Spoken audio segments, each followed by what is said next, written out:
ఒకరోజు భర్త భార్యతో ఎక్కడికైనా టూర్కి వెళ్ళి తిరిగి వద్దాం పదా అని భార్యతో అంటాడు. నాకు తిరగాలని లేదు, కావాలంటే నువ్వు ఒక్కడివే వెళ్ళు అని భార్య అంటుంది.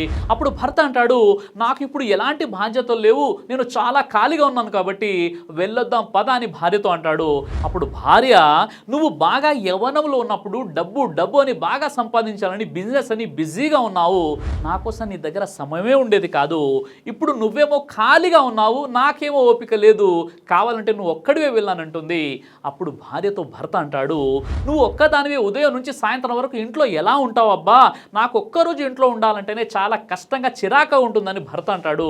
అప్పుడు భార్య అంటుంది, ఇదే మాట నీకు 20 సంవత్సరాల ముందు గుర్తుకు వచ్చి ఉంటే చాలా బాగుండేది. 20 సంవత్సరాల ముందు నీతో తిరగాలని, నీతో సమయం గడపాలని చాలా ఉండేది నాకు, కానీ నువ్వు చాలా బిజీగా ఉండి నాకు సమయం ఇచ్చేవాడివి కాదు.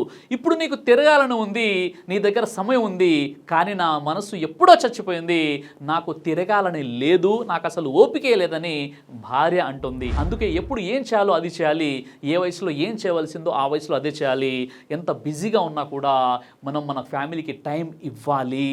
ఫ్యామిలీ కోసం కొంత సమయం తప్పనిసరిగా మనం కేటాయించాలి.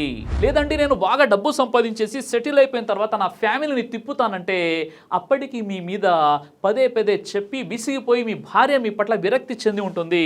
ఆమెకి ఇక బయట ప్రపంచం చూడాలని ఆశ కూడా చచ్చిపోయి ఉంటుంది. కాబట్టి సమయం ఉన్నప్పుడే ఫ్యామిలీ కోసం మీ సమయాన్ని కాస్త మీరు కేటాయించండి.